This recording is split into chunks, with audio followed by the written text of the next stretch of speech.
दोस्तों भारत में पशुपालन कोई नया नहीं है। बहुत सारे लोगों के पास एक दो भैंसे होते हैं, लेकिन उनके दिल में सपना बसता होता है कि मेरे पास भी सैकड़ों भैंसे हो और मैं एक बड़ा सा फार्म बनाऊं। जैसा कि हमारे पीछे आप देख सकते हैं, बहुत ही शानदार एक तबेला है। आमतौर पे जब आप तबेले पे जाते हैं तो आपको नॉलेज नहीं मिल पाता है कि कैसे फार्म बनाना चाहिए। आज हम एक यादव जी से मिलेंगे। मात्र 2 भैंसों से दोस्तों उन्होंने फार्म की शुरुआत की थी। आज इतना शानदार फार्म इन्होंने बना दिया है। पूरे फैमिली मिल करके इस फार्म की पूरी रखवाली करते हैं और पूरा फार्म संभालते हैं। मतलब पैसा जहां से आता है वहां पूरे फैमिली का इंटरेस्ट होता है। तो दोस्तों देख सकते हैं पूरा फैमिली मिलकर किस तरीके से इनके बाल बच्चे, बेटे बेटियां सभी लोग लगे हुए हैं इस फार्म में और मैनेजमेंट कर रहे हैं। इधर में देख सकते हैं इन्होंने बहुत ही शानदार फार्म बनाया है। इधर में भैंसें बंधी हुई है और टोटल टॉप नस्ल की मुर्रा। आप देखिएगा 2-2 लाख 3-3 लाख वाली भैंसें सब है। वो बहुत शानदार दूध निकलती है और यहाँ पर प्रोडक्शन भी काफ़ी बढ़िया है और फार्म काफ़ी सस्ते तरीके से इन्होंने बनाया है। तो टोटल आपको आउटलेट बताएंगे कि किस तरीके से आपको डेयरी फार्म करना चाहिए और 2 भैंसों से धीरे धीरे कैसे कैसे आप ऊपर की तरफ बढ़े। क्योंकि दोस्तों अचानक से किसी भी फार्म में, किसी भी बिजनेस में बहुत पैसा नहीं लगाना चाहिए। देख सकते हैं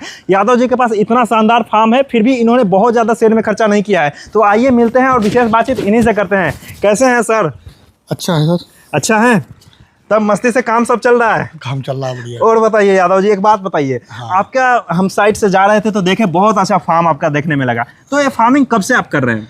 फार्मिंग हम कर रहे हैं करीब 9-10 साल हो गए। 9-10 साल हो गए। हाँ। जैसा कि हमें आसपास वालों से मालूम हुआ है कि मतलब आप पहले मात्र 2 भैंस से शुरुआत किए थे। हाँ, सही बात है क्या? हाँ बात सही है। रियलिटी है? रियलिटी है, 2 भैंस से काम चालू किया। तो जैसे पहले शुरुआत में क्या प्लान था? मतलब ऐसे ही 2 भैंस रखते थे कि... नहीं, काम शुरुआत में हमने कहा काम किया जाए, 30-40 भैंस रखा जाए, लेकिन शुरुआत में 2 भैंस से शुरू किया कि कहीं फेल ना हो जाए। अच्छा, इसका आपके मायने में था हाँ, कहीं फेल ना हो जाए। व्यापार में जो है तो हमने 2 भैंस में काम शुरू किया और भैंस पंजाब की 1.5 लाख के नीचे तो मिलती ही नहीं थी। ठीक है। तब भी अब इस समय तो 2.5 लाख, 3 लाख, 3.5 लाख की भैंस मिल पा रही है। ठीक है। अभी हम लेके आए हैं 2.25 लाख की भैंस लाए हैं सिरसा की मंडी से, पंजाब से। तो आपने 2 भैंस से इसलिए शुरुआत किया कि कहीं फेल ना हो जाए। कहीं फेल ना हो जाए। तो 2 भैंस से जब शुरुआत किए तो उस समय ही सही प्लान था कि बहुत बड़ा डेयरी फार्म बनाना नहीं, कोई प्लान नहीं था। ये था कि मान लीजिए अच्छी भैंस 4-5 6 ठो रखी जाएंगी। ठीक है। लेकिन जब अच्छा उसमें दूध निकल, 15-16 लीटर की भैंस थी, अच्छा दूध निकलता रहा, काम चालू कर दिया, काम चलता रहा। अच्छा। काम धीरे धीरे दूध कम हुआ तो फिर आए, इस तरह से जानवर बढ़ते चले गए। मतलब कोई प्लान नहीं था, धीरे धीरे आमदनी बढ़ती रही, पूरा घर काम में लगे रहते हैं। यादव जी घूमते घूमते थोड़ा चलते हैं, अपना फार्म दिखाएंगे? चलो आओ दिख लीजिए। तो जैसे 2 भैंस से आपने शुरुआत करी। हाँ। तो जैसे उस समय कितना पूंजी आपके पास था? उससे पहले क्या करते थे? जमीनें कितनी थी उसके बारे में बताएं। जमीन तो कम ही थी, लेकिन यह है कि शुरू में जब हमने शुरू किया जी तो 2 भैंस से काम शुरू किया। 2 भैंस की पूंजी थी। ठीक है। 2 भैंस शुरू की, 2 भैंस ला के घर पे बांध दिया। मतलब आपके पास ज्यादा पूंजी भी शुरुआत में नहीं थी? पूंजी ज्यादा नहीं। जमीन कितनी थी अपने पास? जमीन तो खैर उस समय 7-8 बीघे थी। 7-8 बीघा, मतलब खेती लायक जमीन थी। हाँ, खेती होती थी, मतलब घर पे खेती होती से काम चलता था। खेती से काम चलता था। अभी आपके पास कितनी जमीन है? अब इस समय तो हमारे पास करीब 20 बीघे जमीन। 20 बीघे जमीन है। 7 से 20 बढ़िया है। अभी आपके पास टोटल कितने भैंसे हैं? इस समय तो 40 भैंस, करीब 35 भैंसे। 35 भैंसे टोटल। कितने समय में 35 भैंसे तक आप अब ये बताया तो कि 7-8 साल के बीच का काम है और तमाम और बीच 7-8 साल में 7-8 साल में आप मतलब 2 भैंसों से 35 भैंस है और बच्चे लगा के देखा जाए तो 40 प्लस है। हाँ, 40 के ऊपर। इधर तो 10 बच्चे होंगे। जैसा आप शुरू से काफी मतलब एक्टिव रहे हैं, शुरू से पंजाब से अच्छी नस्ल के भैंस लाए हैं, अभी भी हम देख रहे हैं टोटल टॉप नस्ल की भैंस है। हाँ। तो एक बात बताइए, पंजाब में आमतौर पे लोग बनाते हैं शेड, इस तरीके का शेड बनाते हैं फार्मिंग वाला। हाँ। आपने जब डिजाइन किया तो ऐसा लंबा वाला बनाया, कारण क्या था?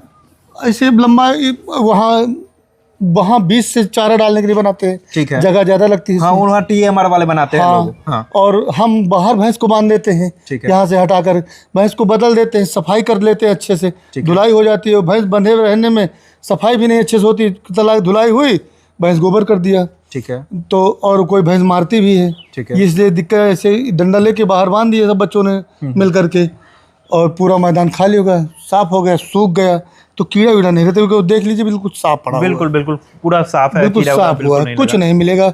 एक कीड़ा का नाम ही नहीं मिलेगा, ना मच्छर भी उतना नहीं लगेगा। बिल्कुल। और अगर उस तरह में है तो नाली भरी रहती है। बिल्कुल। सबसे बड़ी बात है कि आपका पूरा परिवार यहाँ रहता है, आपको भी खुद रहना है, तो मतलब भैंसों के साथ रहना है तो माहौल अच्छा होना चाहिए। हाँ, साफ रखते हैं। शुरू से भैंस हटा के बाहर बांध दिया, वहाँ नहला दिया। ठीक है। तो वहाँ भी धुलाई हो गई, और यहाँ जब बांधा, रात में यहाँ बांधा, चारा में बांध देंगे। ठीक है। तो भैंस जब चारा में बांधेगी तो चारा रात को भैंस खाती रहेगी, खड़ी होगी, खाएगी, खड़ी रात भर में पूरा चारा खा। बिल्कुल। आपका सिस्टम हम देखें, फीडिंग का सिस्टम, शाम को लगभग 4 बजे उधर भैंस बाहर आप बांध दिया।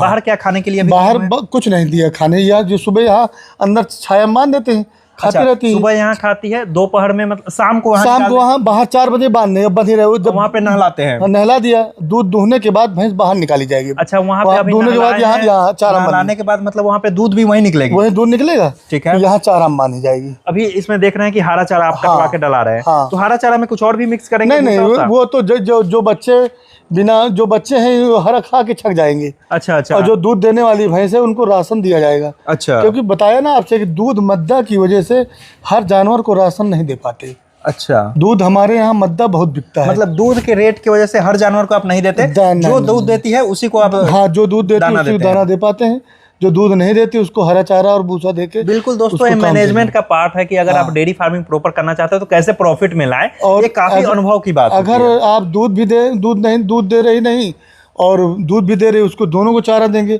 कुछ नहीं बचा पाएंगे।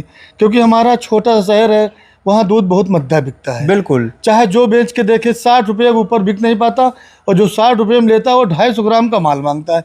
250 ग्राम हर भैंस पे माल नहीं निकल पाता, ठीक है भाई। तो अब जो है तो तय रहता है 230 ग्राम माल, 230 ग्राम 25 ग्राम का माल चाहिए, 225-30 ग्राम माल देना। नहीं अगर दिया जाता तो दुकानदार पैसा एक हफ्ते काटता है। अच्छा अच्छा अच्छा, तो और नुकसान में चला जाया जाता है।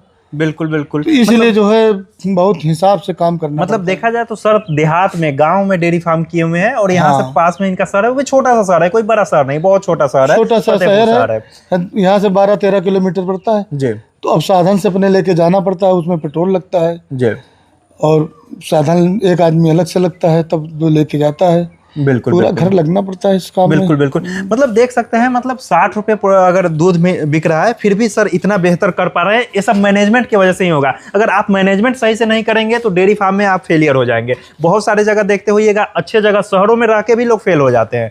इधर में देख सकते हैं पूरा सूखा चारा का पूरा स्टॉक सर लगाए हुए हैं। सूखा चारा का क्या क्या मतलब आप गेहूँ लगाते हैं? हाँ, गेहूँ खरीद के भूसा भरते हैं, ठीक है। कि इतना कहाँ घर पे हो जाएगा, पूरा खरीद लिया गया। तो कितना कुंटल भरते हैं एक जानवर के हिसाब से, कितना कुंटल का एवरेज लगाते हैं? ये मान के आप चलिए कि करीब 700 कुंटल भूसा भरना पड़ता है। 700-800 कुंटल भूसा, 700-800 कुंटल आप भर देते हैं। इसके बाद हरा चारा। अच्छा अच्छा अच्छा, ये जो मशीन आप रखे हैं, ये डेयरी का है कि? नहीं, ये उसमें आती है आलू लगाने। अच्छा, खेती होती है। खेती भी आपने काफी बढ़ा दी, अब खेती भी साथ में करते हैं? हाँ, खेती तो करवाना पड़ेगा, जानवर रख के। हरा चारा कितना लगाते हैं? हरा चारा 5-6 बीघा बो दिया है अभी।